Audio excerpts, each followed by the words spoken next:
অভিশপ্ত শয়তান থেকে মহান আল্লাহর নিকট আশ্রয় চাই। সকল প্রশংসা সমগ্র বিশ্বের প্রতিপালক মহান আল্লাহর জন্য, যিনি পরম দয়ালু অসীম দয়াময়। আজ আমাদের খুতবার বিষয় ইবাদত কি ও কেন। সূরা জারিয়াতের সেই বিখ্যাত আয়াত আমরা সকলেই জানি, ওয়ামা খলাকতুল জিন্না ওয়াল ইনসা ইল্লা লিয়াবুদুন। আর আমি জিন ও মানুষ সৃষ্টি করেছি শুধুমাত্র আমার ইবাদত করার জন্য। এবং সূরা বায়ানার ৫ নম্বর আয়াতে মহান আল্লাহ বলেন, তাদেরকে এছাড়া অন্য কোনো হুকুমই দেয়া হয়নি যে তারা শুধুমাত্র আল্লাহর ইবাদত করবে, দিনকে একনিষ্ঠ করে এবং সংযোগ প্রতিষ্ঠা করবে ও পবিত্র হবে, আর এটাই সঠিক দিন। এই দুটো আয়াত পর্যবেক্ষণ করলে আমরা দেখতে পাবো যে মহান আল্লাহ বলছেন জিন ও মানুষের সৃষ্টির উদ্দেশ্য কি। তিনি বলছেন জিন ও মানুষের সৃষ্টির উদ্দেশ্য শুধুমাত্র আল্লাহর ইবাদত করা। এখানে ইল্লা শব্দটা সবচেয়ে ইম্পর্ট্যান্ট, কারণ ইল্লা শব্দটি বাংলা ভাষায় এর অনুবাদ হচ্ছে শুধুমাত্র। তার মানে পরিষ্কারভাবে আমরা বুঝতে পারলাম যে জিন ও মানুষ আল্লাহর ইবাদত ছাড়া, শুধুমাত্র আল্লাহর ইবাদত ছাড়া আর কোনো কিছু করতে পারে না। তাদেরকে শুধুই ইবাদত করতে হবে। যদি জিন ও মানুষ আল্লাহর ইবাদতের বাইরে কিছু করতে পারে, তাহলে কোরআনের আয়াতের দাবি কিন্তু ভুল হয়ে যায়। তাহলে খুব বড় একটা সমস্যায় আমরা পড়লাম। কারণ আল্লাহ বলছেন তিনি শুধুমাত্র আল্লাহর ইবাদতের জন্য সৃষ্টি করেছেন। তাহলে আমরা তো দেখছি যে এই পৃথিবীতে কোটি কোটি মানুষ আছে, শত কোটি মানুষ আছে, তারা শুধুমাত্র আল্লাহর ইবাদত করছে না, আল্লাহর ইবাদতের বাইরেও অনেক কিছু তারা করতে পারছে। তাহলে এই আয়াতটা কি ভুল দাবি করা হলো? এটা কখনোই সম্ভব না যে এই আয়াতটা ভুল হবে। কারণ মহাগ্রন্থ কোরআনের প্রতিটি অক্ষর, প্রতিটি শব্দ, প্রতিটি বাক্য সত্য ও যথাযথ। মানুষের অনুবাদ ও বিশ্লেষণ ভুল হতে পারে, কিন্তু মহাগ্রন্থ এবং তাতে উল্লেখিত আল্লাহর প্রতিটি বিবৃতি, দাবি ও প্রতিশ্রুতি একমাত্র মহাসত্য। তাহলে এই দুটি আয়াতে আল্লাহর বিবৃতি অনুযায়ী মানুষ শুধুমাত্র আল্লাহর ইবাদত করবে, এ কথাই ঘোষণা করা হয়েছে। তাহলে এই লিয়াবুদুন বা ইবাদত এর অর্থ কি? ইবাদত অর্থ যদি সেই নামাজ, রোজা, হজ, প্রচলিত জাকাত, এগুলাই যে হয়, যে রিচুয়ালগুলো আমরা আমাদের প্রচলিত, সেই রিচুয়ালগুলাই যদি হয়, তাহলে অমুসলিমরা তা কিন্তু মানছে না, এমনকি সব মুসলিমও তা মানছে না। বাস্তবতা হলো আল্লাহর উদ্দেশ্যকে অস্বীকার করার ক্ষমতা কারো নেই। মহান পরাক্রমশালী আল্লাহ যাকে যে উদ্দেশ্যে সৃষ্টি করেছেন তাকে তা করতেই হবে। আমরা সেই সিজদার আয়াতে আমরা শিখেছিলাম যে আল্লাহ বলেছেন যে ইচ্ছায় হোক বা অনিচ্ছায় হোক, এই আকাশ, জমিনে, পৃথিবী, চন্দ্র, সূর্য সব কিছু আল্লাহর আদেশ মেনে চলছে, আল্লাহর হুকুম মেনে চলছে। ইচ্ছায় হোক বা অনিচ্ছায় হোক, ইচ্ছায় হোক বা অনিচ্ছায় হোক, সবাই আল্লাহর হুকুম মেনে চলছে। তোমরা কি দেখছো না? তোমরা কি দেখো না? তার মানে এটা ক্লিয়ার যে মহান আল্লাহ যাকে যেই উদ্দেশ্যে সৃষ্টি করেছেন তাকে তা করতেই হবে। ৭ নম্বর সূরা আরাফের ৫৪ নম্বর আয়াতেও আল্লাহ বলছেন যে আর সূর্য, চাঁদ, তারকারাজি তার নির্দেশের অনুগত, নিঃসন্দেহে তার সৃষ্টির প্রতি শুধু তারই হুকুম চলে। মহিমাময় আল্লাহ জগৎ সমূহের রব। তাহলে সুস্পষ্ট এই বিভ্রান্তির ব্যাখ্যা কি হতে পারে, যেখানে একদিকে আল্লাহ বলছেন যে এই পৃথিবীর সকল কিছু আল্লাহর হুকুম মেনে চলছে, তোমরা কি দেখছো না? আরেকদিকে বলছেন যে মানুষ এবং জিনকে সৃষ্টি করা হয়েছে শুধুমাত্র আল্লাহর ইবাদত করার জন্য। কিন্তু আমরা দেখতে পাই যে সবাই আল্লাহর ইবাদত করছে না। যে প্রচলিত ইবাদত বলতে আমরা যা বুঝি, মানে অন্য ধর্মের লোকজন তো করছেই না, মুসলিমরাও সবাই করছে না। তারা এই প্রচলিত রিচুয়ালগুলো তারা করছে না। নামাজ, রোজা, হজ, জাকাত, এটা সবাই কিন্তু করছে না। তো চলুন আমরা এই বিষয়গুলো নিয়ে একটু অ্যানালাইসিস করি। প্রথমে আমরা যাই যে ইল্লা লিয়াবুদুন, ইয়াবুদ ছাড়া আর কিছু নয়। এখানে এই যে ইল্লা শব্দটা আল্লাহ ব্যবহার করেছেন, এই ইল্লা পবিত্র কোরআনে আর কোন কোন জায়গায় ব্যবহৃত হয়েছে সেখানে আমরা একটু দেখে আসি। সূরা বাকারার ২ নম্বর আয়াতে আল্লাহ বলছেন যে ইল্লা আনফুসাহুম ওয়ামা ইয়াশউরুন। তো পুরো আয়াতটার অর্থ হচ্ছে যে তারা আল্লাহ ও বিশ্বাসীদের ধোঁকা দিতে চায় এবং তারা শুধুমাত্র এই যে ইল্লা আনফুসাহুম, তারা শুধুমাত্র নিজেদেরকেই প্রতারিত করে কিন্তু উপলব্ধি করে না। তার মানে যখন ইল্লা বলা হয় তখন শুধুমাত্র সেই কাজটার কথাই বোঝানো হয়। যেমন আমরা আরও দেখি 4 নম্বর সূরার 64 নম্বর আয়াতে, ওয়ামা আরসালনা মির রসুলি ইল্লা লিয়াতুআ বিইজনিল্লাহ। এখানে আল্লাহ বলছেন যে আল্লাহর নির্দেশে শুধু আনুগত্য করার জন্যই আমরা রাসূলদের পাঠিয়েছি। এখানেও আমরা দেখলাম যে ইল্লার অর্থ করা হয়েছে শুধু। 78 নম্বর সূরার 38 নম্বর আয়াতে আল্লাহ বলছেন, সেদিন রূহ ও মালাইকা সারিবদ্ধভাবে দাঁড়াবে, সেদিন কেউ কথা বলবে না, শুধুমাত্র, ইল্লার অর্থ এখানেও করা হচ্ছে শুধুমাত্র রহমান যাকে অনুমতি দেবেন সে ছাড়া, এবং সে সঠিক কথা বলবে। এখানে ইল্লা দিয়ে শুধু নিজেদের, মানে সূরা বাকারার 2 নম্বর সূরা 9 নম্বর আয়াতে শুধু, 14 নম্বর সূরা 4 নম্বর আয়াতে শুধু এবং 78 নম্বর সূরা 38 নম্বর আয়াতে শুধুমাত্র অর্থ করা হয়েছে। তো এই অবস্থায় যে সূরা জারিয়াতের যে আজকে আলোচনার শুরুতে আমরা বলেছিলাম যে 56 নম্বর আয়াতে জিন ও মানুষ সৃষ্টির শুধুমাত্র একটাই উদ্দেশ্য কর্ম লিয়াবুদুন বা ইবাদত বোঝানো হয়েছে, এটা পরিষ্কার হলো। তাহলে এখানে যে সাথে ইবাদত আছে সেটা কি, সেটা আমরা একটু পরে আলোচনা করি।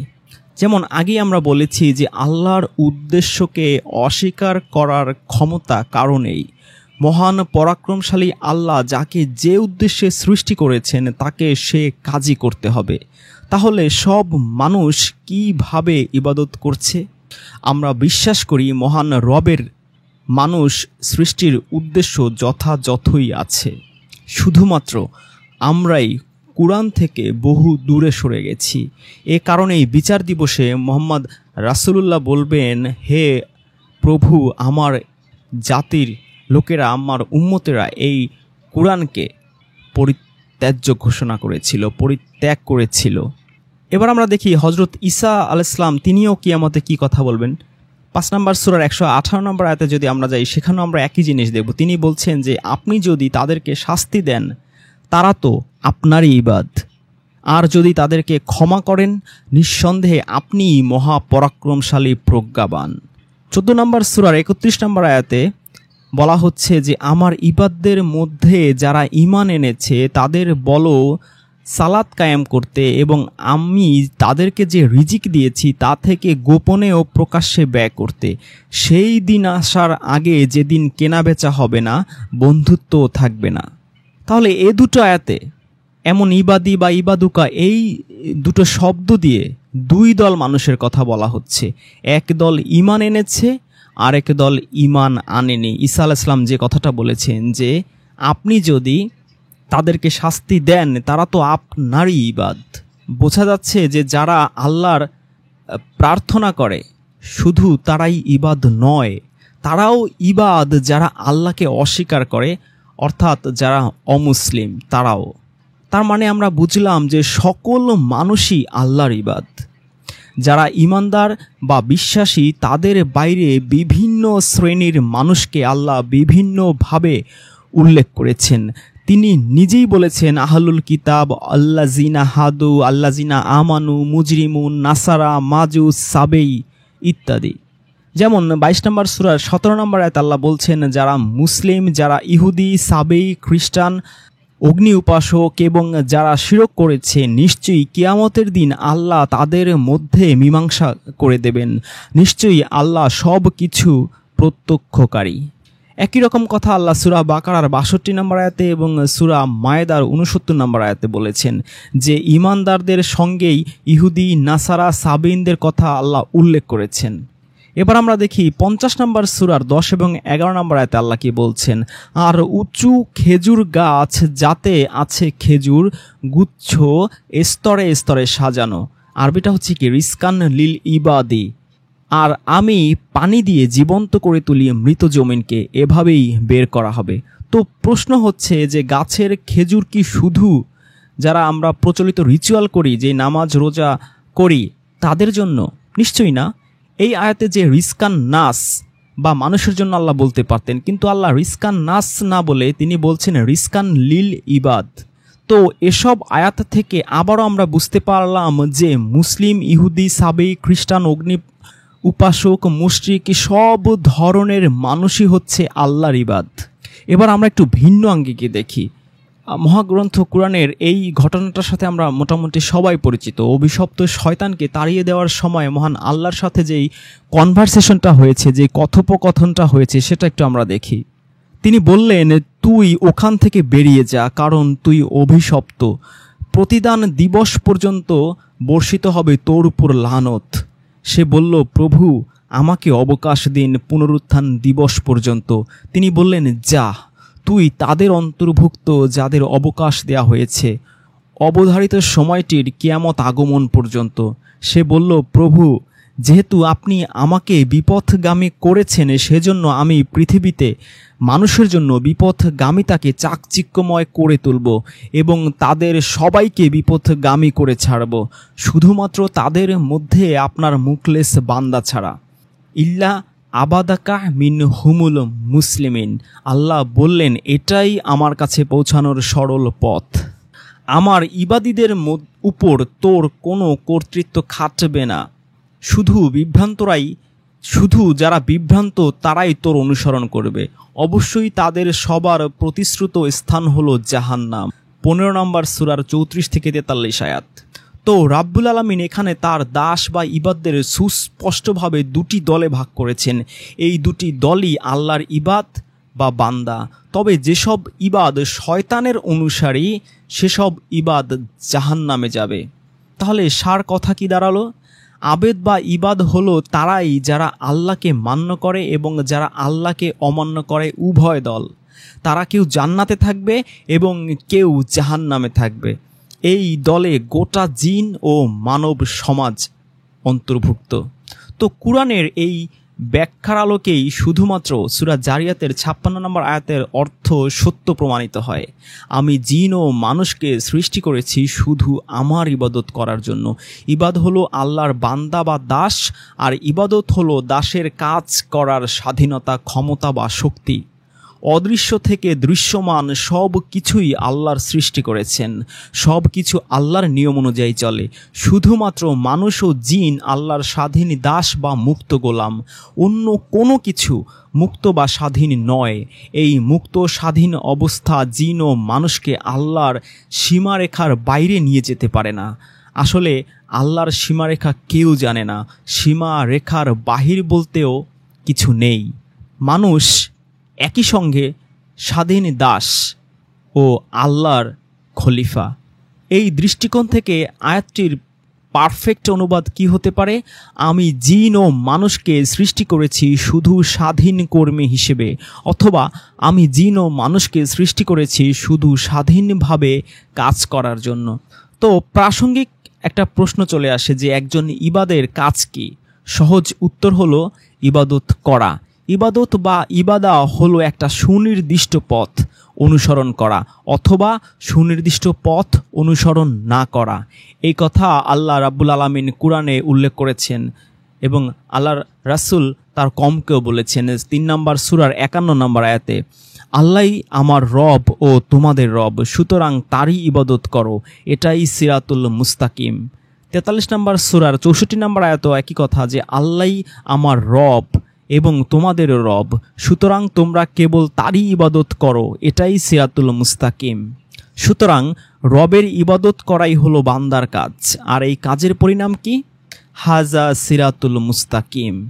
19 নম্বর সূরার 36 নম্বর আয়াতে বলা হচ্ছে যে আর নিশ্চয়ই আল্লাহ আমার রব ও তোমাদের রব, কাজেই তোমরা তার ইবাদত করো, এটাই সরল পথ। আর আমার ইবাদত করো, এটাই সরল পথ। 36 নম্বর সূরার 61 নম্বর আয়াতে একই কথা আবারও বলা হচ্ছে। 43 নম্বর সূরার 64 নম্বর আয়াতে কি বলা হচ্ছে? নিশ্চয়ই আল্লাহ আমার রব এবং তোমাদেরও রব, অতএব তোমরা তারই ইবাদত করো, এটাই সরল পথ। তার মানে আমরা দেখলাম যে একাধিকবার বলা হচ্ছে যে এটাই সরল পথ, এটাই হাজা সিরাতুল মুস্তাকিম, এটাই সিরাতুল মুস্তাকিম। পাশাপাশি আল্লাহ সতর্ক করে বলেছেন, হে বনি আদম, আমি কি তোমাদের নির্দেশ দেইনি তোমরা শয়তানের ইবাদত করো না? কারণ সে তোমাদের প্রকাশ্য দুশমন, প্রকাশ্য শত্রু, আর কেবল আমারই ইবাদত করো, এটাই সিরাতুল মুস্তাকিম। 36 নম্বর সূরার 60 থেকে 61 নম্বর আয়াতে এই কথা বলছেন। তাহলে এই আয়াতটা হচ্ছে আমাদের সবচেয়ে অ্যানালাইসিস করার জন্য সবচেয়ে পারফেক্ট আয়াত, এবং এই আয়াতটা যদি আমরা একটু ভালো করে বুঝতে পারি তাহলে পুরো বিষয়টা আমাদের কাছে পরিষ্কার হয়ে যাবে। আমরা আয়াতটা আরও একবার দেখি। হে বনি আদম, আমি কি তোমাদের নির্দেশ দেইনি তোমরা শয়তানের ইবাদত করো না, কারণ সে তোমাদের প্রকাশ্য শত্রু। তাহলে আমরা দেখলাম যে আল্লাহ ওইখানেই সেই আদমকে পৃথিবীতে পাঠানোর আগেই কিন্তু শয়তানকে বলে দিচ্ছেন যে কথাগুলো, সেই কথা আমরা আলোচনা করেছিলাম প্রথমে। এবং হাসরের মাঠে আল্লাহ কি কথা বলছেন, হে বনি আদম, আমি কি তোমাদের নির্দেশ দেইনি তোমরা শয়তানের ইবাদত করো না। তাহলে আমরা দেখলাম যে ইবাদত দুই ক্যাটাগরির হয়ে গেল। আল্লাহ হাসরের ময়দানে যেহেতু আমাদের বলবেন যে তোমরা শয়তানের ইবাদত করো না, তার মানে আমরা দেখলাম যে ইবাদত দুজনের করা যায়। তার মানে আমরা দেখলাম যে ইবাদত দুজনের করা যায়, একটা হচ্ছে আল্লাহর ইবাদত করা যায় আর একটা হচ্ছে শয়তানের ইবাদত করা হয়। এখন এই দুটো ক্ষেত্রে একটা মিল কিন্তু আমরা দেখতে পাচ্ছি, সেটা হচ্ছে যে আল্লাহও অদৃশ্য, শয়তানও অদৃশ্য। তাহলে আমরা আল্লাহর ইবাদত কিভাবে করব আর শয়তানের ইবাদত কিভাবে করব? এর উত্তর হচ্ছে যে আল্লাহ অদৃশ্য, কিন্তু তিনি এই যে আমাদের বলেছেন যে ইহদিনাস সিরাতাল মুস্তাকিম, এই যে সরল পথ, আল্লাহ পর্যন্ত পৌঁছানোর সরল পথ, সেটা তিনি আমাদের কোথায় দিয়েছেন? জালিকাল কিতাবুল লা রাইবা ফিহি হুদাল লিল মুত্তাকিন। এই যে জালিকাল কিতাব, এই জালিকাল কিতাবেই তিনি আমাদের সেই হুদা দিয়েছেন। আমরা যে সূরা ফাতিহায় বলি যে ইহদিনাস সিরাতাল মুস্তাকিম, আমাদের সেই সরল পথ, সিরাতুল মুস্তাকিমের পথ দেখাও, সেই পথটা আল্লাহ দিয়েছেন কোথায়? জালিকাল কিতাবের মধ্যে, সেই নির্দিষ্ট কিতাবের মধ্যে দিয়েছেন। আর সেটাই হচ্ছে হুদাল লিল মুত্তাকিন। যদি মুত্তাকি হতে পারি তাহলে আমরা সেই হেদায়েত, সেই সরল পথের দিশা আমরা পাবো। তাহলে আমরা দেখলাম যে আল্লাহ পাকের সেই জালিকাল কিতাব, সেই কিতাব যদি আমরা অনুসরণ করি, যেহেতু আমরা আল্লাহকেও কখনো দেখিনি, শয়তানকেও কখনো দেখিনি, তো আল্লাহ আমাদের সেই সরল পথে পৌঁছানোর জন্য, যেই সিরাতাল মুস্তাকিমে পৌঁছানোর জন্য যে জালিকাল কিতাব দিয়েছেন, সেই পথটাকে, সেই কিতাবটাকে যদি আমরা আঁকড়ে ধরি এবং সেই কিতাবে যেই আদেশ নির্দেশ আছে, নিষেধ আছে, সেগুলো অনুসরণ করি, তাহলে আমরা সরল পথ পেয়ে যাব, সিরাতুল মুস্তাকিম পেয়ে যাব। আর যদি আমরা সেই কিতাব বাদ দিয়ে সকল লাহুয়াল হাদিস অনুসরণ করি, সেটা সেই গীতা হোক, সেটা উপনিষদ হোক, সেটা ইহুদিদের তালমুদ হোক, সেটা খ্রিস্টানদের গসপেল হোক, সেটা মুসলিমদের সেই বুখারি, মুসলিম, তিরমিজি, সেই মিশকাত, যাই হোক না কেন, মানে আল্লাহ যেই লাউহে মাহফুজে যেই কিতাব সংরক্ষণ করে রেখেছেন, সেই কিতাব, সেটাই হচ্ছে একমাত্র সত্যতায় পরিপূর্ণ। 15 নম্বর আয়াতে আল্লাহ যে বলছেন যে আল্লাহর যে বাণী, সেই হেদায়েতের বাণী যেটা লাউহে মাহফুজে সংরক্ষিত এবং সত্য দিন হিসেবে পরিপূর্ণ, সেইটা যদি আমরা অনুসরণ করতে পারি, সেই জালিকাল কিতাব অনুসরণ করতে পারি, তাহলেই সেই অনুসরণটাই হবে আল্লাহর ইবাদত। আর যদি আমরা সেটা বাদে অন্য যত বই, পুস্তক, কিতাব, যত কিছু আমরা অনুসরণ করি না কেন, সেটা হবে শয়তানের ইবাদত। কারণ দুটোই অদৃশ্য, আল্লাহ অদৃশ্য, শয়তানও অদৃশ্য। এবং আল্লাহ দিয়েছেন আমাদের হুদাল্লিল মুত্তাকিন হিসেবে জালিকাল কিতাব, আর শয়তান আমাদেরকে দেবে এই কিতাবকে ঢেকে রাখার জন্য, গোপন রাখার জন্য আমাদের লাহুয়াল হাদিসের কিতাবসমূহ, সেটা যাই হোক না কেন, সেই কিতাব আমরা যদি অনুসরণ করি তাহলে আমরা শয়তানের অনুসরণ করব, আর যদি আল্লাহর কিতাব অনুসরণ করি তাহলে আমরা আল্লাহর অনুসরণ করব। তাহলে আমরা এই সারমর্মে উপনীত হলাম যে আল্লাহর বান্দাদের মধ্যে যারা মুত্তাকি হবে, যারা এই কিতাব, জালিকাল কিতাব যারা আঁকড়ে ধরবে, সেই জালিকাল কিতাব অনুসরণ করবে, তারা জান্নাতে যাবে। আর যারা শয়তানের অনুসরণ কিভাবে করা হবে? শয়তান তো অদৃশ্য, এই কিতাবের বাইরে অন্য যত হাজার কিতাব মানুষ অনুসরণ করবে, তারা জাহান্নামের অধিবাসী হবে। তাহলে স্বাভাবিকভাবেই প্রশ্ন আসছে যে যেহেতু সবাই আল্লাহর ইবাদ, সেহেতু কি কাজ করলে এই সিরাতুল মুস্তাকিমে যাওয়া যাবে? কারণ এই পবিত্র কুরআনে তো অনেক আয়াত আছে যেটা মুসা নবীর উদ্দেশ্যে, যেটা অনেক আয়াত আছে যেটা ঈসা নবীর উদ্দেশ্যে, অনেক আয়াত আছে যেটা আদমের উদ্দেশ্যে, ইবলিসের উদ্দেশ্যে, অনেক আয়াত আছে যেটা নবী মুহাম্মদ সাল্লাল্লাহু আলাইহি ওয়াসাল্লামের উদ্দেশ্যে, অনেক আয়াত আছে নাসদের উদ্দেশ্যে, অনেক আয়াত আছে ইহুদিদের উদ্দেশ্যে, অনেক আয়াত আছে খ্রিস্টানদের উদ্দেশ্যে, অনেক আয়াত আছে নবীর স্ত্রীদের উদ্দেশ্যে, অনেক আয়াত আছে নবীর সঙ্গী সাথীদের উদ্দেশ্যে, অনেক আয়াত আছে বিভিন্ন গল্প, ইউসুফ নবীর গল্প, বিভিন্ন গল্প গুজব আমাদের বলা হয়েছে, বিভিন্ন ঘটনা বলা হয়েছে, যে বিভিন্ন কাহিনী বলা হয়েছে। তাহলে আমাদের স্পেসিফিক আমাদের জন্য, আমাদের সেই মুত্তাকিদের জন্য, আমাদের মুমিনদের জন্য আল্লাহ ডাইরেক্টলি কি কি ধরনের অর্ডার আল্লাহ দিয়েছেন, নির্দেশ দিয়েছেন, সেগুলো আমাদের কুরআন পড়ে বুঝে সেই সারাংশগুলো, সেই মূল জিনিসগুলো আমাদের পুরোপুরি ফলো করতে হবে। সেই জিনিসগুলো কি? তো আমরা অনেকগুলো আয়াত পাবো। আমরা যদি সূরা বানী ইসরাঈলের 19 থেকে 34, 35, 37 পর্যন্ত পড়ি, সেখানে আমরা সিরাতুল মুস্তাকিমের কিছু পথ, কিছু হেদায়েত আমরা পাবো। আমরা সূরা আনামের 151 থেকে 53 নম্বর আয়াতে যদি যাই, সেখানেও আমরা কিছু একবার বেসিক গাইডলাইন, যেই বেসিক গাইডলাইনগুলো আঁকড়ে ধরলে আমরা একেবারে আল্লাহর সেই সিরাতুল মুস্তাকিমে খুব শর্টকাটের মধ্যে যেতে পারবো। সেই বেসিক কিছু গাইডলাইন আমরা ফলো করতে পারি। তো আমরা সূরা আনামের 151 থেকে 53 নম্বর আয়াতে বলি, যেখানে আল্লাহ এই সিরাতুল মুস্তাকিমের খুব বেসিক কিছু গাইডলাইন আমাদের দিয়েছেন। তো কি বলা হচ্ছে সূরা আনামের 151 থেকে 53 নম্বর আয়াতে? বলছেন যে হে নবী বলো। দেখুন এই যে কিছু কথা, যে এখানে 332 বার আল্লাহ বলছেন যে হে নবী বলো।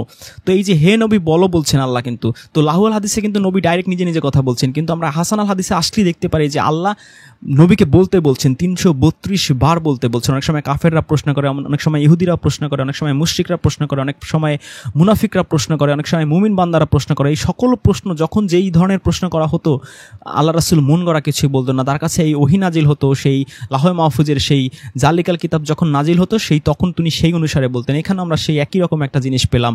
কি বলছেন এখানে? হে নবী বলো, এসো তোমাদের প্রভু তোমাদের জন্য যা হারাম করেছেন তা তোমাদের তিলাওয়াত করে শোনাই।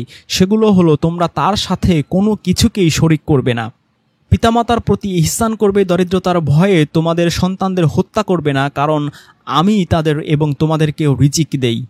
প্রকাশ্যে কিংবা গোপনে অশ্লীলতার কাছেও যেও না। আল্লাহ যাকে হত্যা করা হারাম করেছেন তোমরা তাকে হত্যা করো না যথার্থ কারণ ব্যতীত। আল্লাহ তোমাদের এসব নির্দেশ দিচ্ছেন, যাতে করে তোমরা জ্ঞান বুদ্ধি খাটাও। আর এতিমরা বয়ঃপ্রাপ্ত না হওয়া পর্যন্ত উত্তম পন্থা ছাড়া তাদের মাল ধন সম্পদের কাছেও যেও না। পরিমাণ ও ওজন ন্যায্যভাবে পূর্ণ করে দাও। আমি কোনো ব্যক্তির উপর তার সাধ্যের বেশি বোঝা চাপিয়ে দেই না। তোমরা যখন কথা বলবে, ন্যায্য কথা বলবে, হক কথা বলবে, সেটা নিকটজনের বিপক্ষে গেলেও আল্লাহকে দেওয়া অঙ্গীকার পূর্ণ করো। আল্লাহ এসব নির্দেশ তোমাদের প্রদান করছেন যাতে করে তোমরা উপদেশ গ্রহণ করো। এটাই আমার সিরাতুল মুস্তাকিম, সুতরাং তোমরা এরই অনুসরণ করো। তোমরা বিভিন্ন পথের অনুসরণ করো না, করলে তা তোমাদেরকে তার পথ থেকে বিচ্ছিন্ন করে ফেলবে। আল্লাহ তোমাদের এসব নির্দেশ প্রদান করছেন যাতে তোমরা সতর্ক হও। এখানে সুনির্দিষ্টভাবে বেশ কিছু কথা আল্লাহ উল্লেখ করেছেন। 1 নাম্বার, আল্লাহর সঙ্গে শরীক করা যাবে না। 2 নাম্বার, পিতামাতার সাথে ইহসান করতে হবে। 3 নাম্বার, দারিদ্রতার ভয়ে সন্তানদের হত্যা করা যাবে না। 4 নাম্বার, প্রকাশ্যে বা গোপনে অশ্লীলতার ধারে কাছেও যাওয়া যাবে না। 5 নাম্বার, আল্লাহ যা হত্যা করা হারাম করেছেন তা করা যাবে না যথার্থ কারণ ব্যতীত। 6 নাম্বার, এতিমের ধন সম্পদের কাছেও যাওয়া যাবে না উত্তম পন্থা ছাড়া। 7 নাম্বার, ন্যায্যভাবে ওজন পরিমাপ করতে হবে। তো আমরা এই আয়াতটা দেখলে আমরা দেখি যে শুধুমাত্র আমরা এই আয়াতটাকে শুধু ব্যবসা বাণিজ্যের ক্ষেত্রে প্রয়োগ করি। তো ন্যায্য ওজন কি? আপনি 1 কেজি আলু কিনবেন 50 টাকা, সে যদি আপনাকে 1 কেজি 1000 গ্রামের জায়গায় 900 গ্রাম দেয়, তাহলে সে আপনাকে ঠকালো, কারণ ওর মূল্য যেরকম সেই অনুযায়ী আপনি তাকে দিচ্ছেন। এজন্য ন্যায্যভাবে সেই ব্যবসায়ীর আপনাকে দিতে হবে, পরিমাপ করতে হবে। একইভাবে এটা প্রত্যেকটা সেক্টরে প্রযোজ্য। যেমন আপনি যদি ধরেন একজন রিক্সাওয়ালা, তার ভাড়া হচ্ছে কত? আপনি যাবেন 2 কিলো পথ, ভাড়া হচ্ছে 50 টাকা। সে বৃষ্টি দেখে বা অন্য কোনো উসিলা দিয়ে, বা আপনি অন্য কোনো রিক্সা পাচ্ছেন না, সে একাই আপনাকে পেয়ে বসছে, আপনার অসহায়ত্ব দেখে সে 50 টাকার ভাড়া আপনার কাছ থেকে 100, 150, 200 টাকা দাবি করলো বা নিয়ে নিল। বা কোনো বাসের যাত্রী হিসেবে যখন বাসে ওঠেন, বাসওয়ালা আপনার সাথে এরকম করলো। তো বিভিন্ন ভাড়ার ক্ষেত্রে এরকম মানুষের উপর জুলুম করা হয়, বিভিন্ন সেবার ক্ষেত্রে, অন্যান্য যে কোনো সেবার ক্ষেত্রেই যখন এই পরিপূর্ণ আপনাকে ঠকানো হয়, সেটাও কিন্তু এই 7 নাম্বার পয়েন্টে যে ন্যায্যভাবে ওজন ও পরিমাপ করাই মিজান, এটা এই আয়াতটা কিন্তু প্রযোজ্য। যে আমরা এই আয়াতটা শুধুমাত্র ব্যবসার ক্ষেত্রেই আমরা ইউটিলাইজ করি, কিন্তু এই আয়াতটা প্রত্যেকটা ক্ষেত্রে কিন্তু আমরা ইউজ করতে পারি। যে ন্যায্যতা, সেটা সবখানেই প্রয়োগ করতে হবে। প্রত্যেকটা জায়গায় কিন্তু এই ওজন রিলেটেড, মিজান রিলেটেড। 8 নাম্বার পয়েন্টে কি বলছে? খুবই ভাইটাল পয়েন্ট। যখন কথা বলবে তখন ন্যায্য কথা বলবে, যদি সেটা আত্মীয় নিকটজনের বিপক্ষেও যায়। এই আয়াত যদি পালন করা হয়, এই পৃথিবী 2 দিনের মধ্যে জান্নাতুল ফেরদৌস হয়ে যাবে। কারণ এই পৃথিবীর যত দ্বন্দ্ব, সংঘাত, মারামারি, হানাহানি, যত ঘুষ, সুদ, বাটপারি, ম্যাক্সিমাম ক্ষেত্রে দেখা যায় এই মানুষ হক কথা বলে না, সত্য কথা বলে না। মানুষ চগলখুরি করে, মানুষ মুনাফিকি করে, মানুষ কোরআনের আয়াত ঢেকে রাখে এবং আপনজন করে, মানুষ নিজেদের লোকের কাছের মানুষদের জন্য দেখা যায় অন্য মানুষের উপর জুলুম করে, মিথ্যা কথা বলে, মানুষকে বিভিন্নভাবে জুলুমের শিকার হতে হয় এই শুধুমাত্র এই ন্যায্য হক কথা না বলার কারণে। তো এটা ভয়ঙ্কর ইবাদত। এই ইবাদত করা যে কত টাফ, যে এই আয়াতটার মর্ম বুঝতে পারবে শুধু সেই উপলব্ধি করতে পারবে। 9 নম্বরে আল্লাহ কি বলছেন? আল্লাহকে দেওয়া অঙ্গীকার পূর্ণ করতে হবে। খেয়াল করলে আপনি দেখবেন যে এখানে কিছু হারাম কাজের কথা আল্লাহ শুরু করলেও, এমনকি সালাত, সেই নামাজ, রোজা, হজ, জাকাত, এরকম সেই রিচুয়ালগুলোর কথাও আল্লাহ এখানে বলেননি। তার মানে আমরা বুঝতে পারলাম যে সিরাতুল মুস্তাকিমের পরিধি অনেক বড়। সিরাতুল মুস্তাকিমের কাজগুলো দেখুন, এসব কাজ আমাদের সমাজ জীবনে একেবারে ডাইরেক্ট প্রভাব ফেলে। এসব কাজ আমাদের সমাজ জীবনে একেবারে ডাইরেক্ট প্রভাব ফেলে।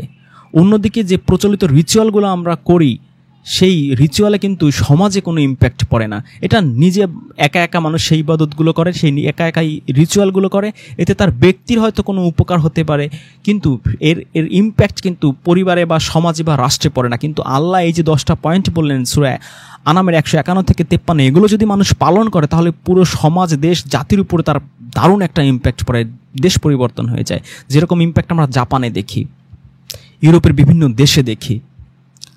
তাহলে আমরা এই আয়াত দুটোর অ্যানালাইসিসে আমরা এইটা পরিষ্কারভাবে বুঝতে পারলাম যে আমাদের যে প্রচলিত রিচুয়াল, এগুলো কিন্তু মোটেই ইবাদত নয়। কারণ এই রিচুয়ালের কোনো কথাই এই 151 থেকে 153 নম্বর আয়াতে বলা হয়নি।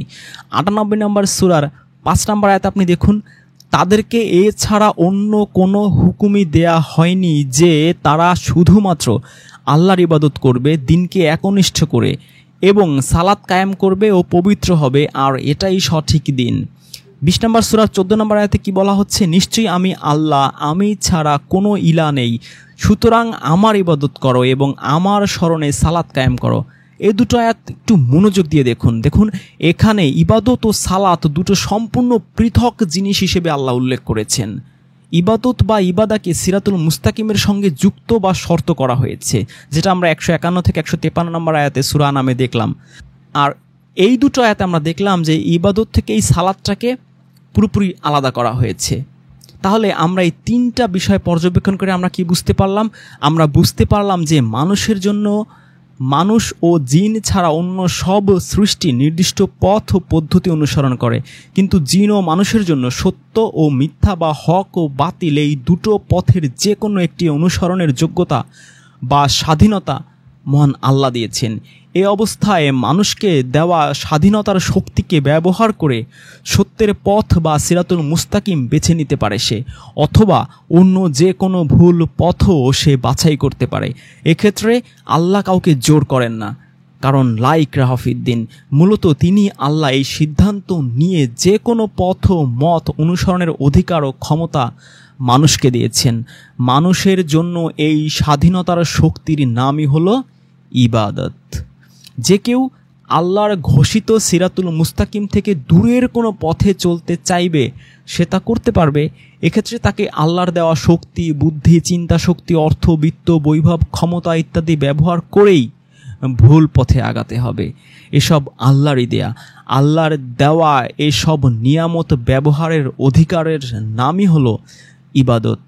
অবশ্যই যে সঠিক পদ্ধতিতে ইবাদত করতে পারবে সেই হবে চূড়ান্তভাবে সফল। আর এর অন্য কিছু করলে, এর ভিন্ন কিছু করলে সে ব্যর্থ হয়ে যাবে এবং শাস্তির যোগ্য হিসেবে প্রমাণিত হবে। আর যে মানুষ জাহান্নামের অধিবাসী সেও আল্লাহর ইবাদ, এ কথা আমরা প্রথমেই আলোচনা করেছি।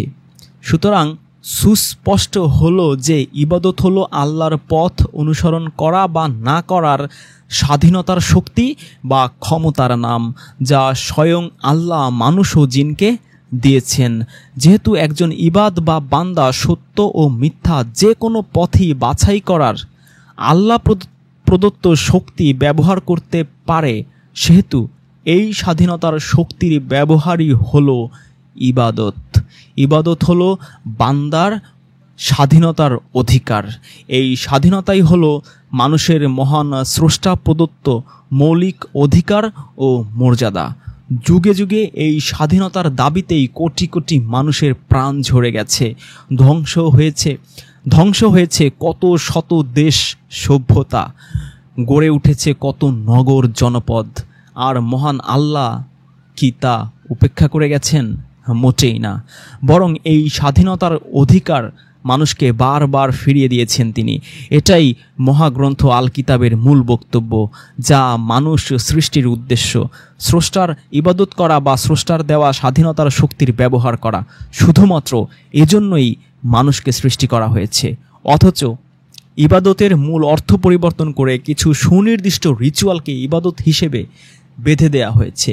যেই রিচুয়াল পদ্ধতি গোলামীর জিঞ্জির থেকে মানুষের মেধা ও মননকে মুক্ত করতে যুগে যুগে রাব্বুল আলামিনের নবী ও রাসূলগণ এসেছিলেন আল্লাহর নামে, ফের সেই বন্ধনেই মানুষকে বেঁধে ফেলেছে কুচক্রী মহল ও অজ্ঞ মানুষ। মানুষের স্বাধীনতার শক্তি আজ শৃঙ্খলাবদ্ধ। ইসলামের উদারতা, বিশালতা, গ্রহণযোগ্যতা, ন্যায় বিচার, ইনসাফ ইত্যাদি নানা রকম মৌলিক সৌন্দর্যকে মুসলিমদের কাছ থেকেই শত হাজার মাইল দূরে ঠেলে দেওয়া হয়েছে। মানুষকে স্বাধীন করে দিয়ে তার নফসের মেধা ও মনন উন্নত করে সৎ গুণাবলী বিকাশের যে সুযোগ করে দিয়েছেন আল্লাহ, তাকে আবার সেই রিচুয়ালের মধ্যে শারীরিক কসরতের রীতি পদ্ধতিতে আবদ্ধ করে দিয়েছে সেই শয়তানের অনুসারীরা। সেই চক্রান্তই আজ বেশিরভাগ নামধারী মুসলিমের উপর কার্যকর রয়েছে। সুতরাং তোমরা শয়তানের ইবাদত করো না, আল্লাহর ইবাদত করো। আমরা আল্লাহর ইবাদত করব কিভাবে? সেই জালিকাল কিতাব অনুসরণ করে। এবং এই জালিকাল কিতাব, সেই হুদাল্লিল মুত্তাকিন, যে এই কিতাব আমাদের জন্য হুদা, সিরাতুল মুস্তাকিম, ইহদিনাস সিরাতুল মুস্তাকিম যে আল্লাহ বলেছেন, সেই কিতাবের নির্দেশগুলোই আমরা মেনে চলবো। এবং সেই কিতাবে যেই নির্দেশ নাই সেগুলো কখনোই মানব না।